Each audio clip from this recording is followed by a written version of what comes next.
Bonjour mes chers élèves, on va continuer chapitre 1 et on va expliquer l'activité de les cellules, molécules et organes du système immunitaire et on va voir la première partie de cette activité. Comme vous le savez bien que le système immunitaire est responsable de la défense contre les agressions extérieures, il comprend les cellules immunitaires, les molécules qu'elles sécrètent et les organes qui les renferment. À noter que les agressions extérieures sont les invasions des microbes comme les virus, les bactéries, ainsi de suite. Dans cette partie, on va voir quels sont les différents types de cellules immunitaires. Les cellules immunitaires ou bien cellules de l'immunité sont les globules blancs qu'on appelle leucocytes. Pour voir ces cellules, on doit réaliser un frottis sanguin. À noter que le frottis est un étalement en couche mince sur une lame de verre d'un produit destiné à l'observation microscopique. Alors, d'après la réalisation d'un frottis sanguin, on va voir les différents types de leucocytes. Ce frottis nous montre qu'il y a présence de 3 types de leucocytes ou bien globules blancs. Et ces 3 types se diffèrent les uns des autres par la forme du noyau. Le premier type est le granulocyte. Il est appelé granulocyte à cause des grains qui se trouvent dans leur cytoplasme. La forme du noyau est polylobée, pour cela on l'appelle encore polynucléaire. Ce granulocyte traverse la paroi des capillaires et sont doués d'un pouvoir phagocytaire. Alors, le rôle de granulocyte est la phagocytose. Le deuxième type de cellules immunitaires est les monocytes qui possèdent un noyau arqué, comme vous voyez. Ce monocyte traverse la paroi des capillaires et deviennent des choses qu'on appelle macrophages et sont doués de pouvoir phagocytaire. Le troisième type est le lymphocyte qui possède un noyau arrondi. Il existe 2 types de lymphocytes, le lymphocyte B qui sécrète d'anticorps et le lymphocyte T qui tue les cellules infectées et cancéreuses du corps. Notons que lorsque le monocyte quitte le sang vers les tissus infectés, il se transforme en une cellule qu'on appelle macrophage et ce macrophage va phagocyter les bactéries et les autres non-soins. Phagocyter, c'est-à-dire manger et tuer les bactéries et les autres non-soins.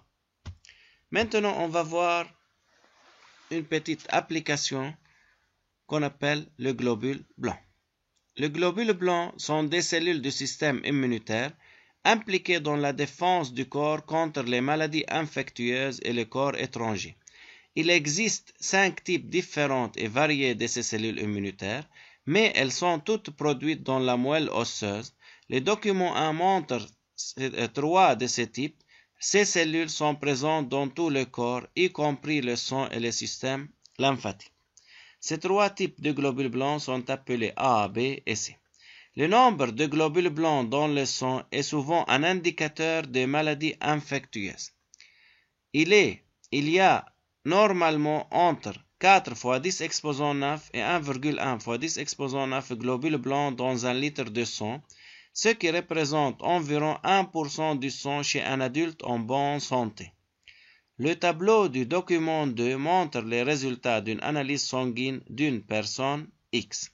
Premièrement, relevez à partir du texte le rôle des globules blancs dans le corps. Alors, les globules blancs sont des cellules du système immunitaire impliquées dans la défense du corps contre les maladies infectieuses et les corps étrangers. Aussi relevé à partir du texte l'emplacement de globules blancs dans le corps.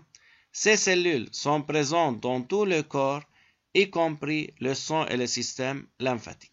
Maintenant, identifiez en se référant au document 1 les 3 types de cellules A, B et C. Alors, comme vous voyez, la cellule A possède un noyau polylobé, alors c'est un granulocyte. La cellule B possède un noyau arqué, alors c'est un monocyte. Et la cellule C possède un noyau arrondi, alors c'est un lymphocyte. Maintenant, en se référant au document 2, analysez les résultats du document 2. Comme vous voyez, d'après ce document, le nombre de globules rouges chez la personne X est 4,63 fois 10 exposant 6 par millimètre cube, qui est une valeur normale, c'est-à-dire compris entre les valeurs normales, qui est entre 4 et 5 fois 10 exposant 6 par millimètre cube. Mais le nombre de globules blancs chez la personne X est 10 900 par millimètre cube, qui est plus grande que les valeurs normales, qui sont comprises entre 7000 et 8000 par millimètre cube. Indiquez si la personne X est infectée ou non et justifiez votre réponse. Comme le nombre de globules blancs est très élevé, alors la réponse c'est oui. La personne X est infectée, car le nombre de ces globules blancs qui sont des cellules immunitaires augmente et qui augmente dans le cas d'infection. Enfin, merci pour votre attention. À bientôt.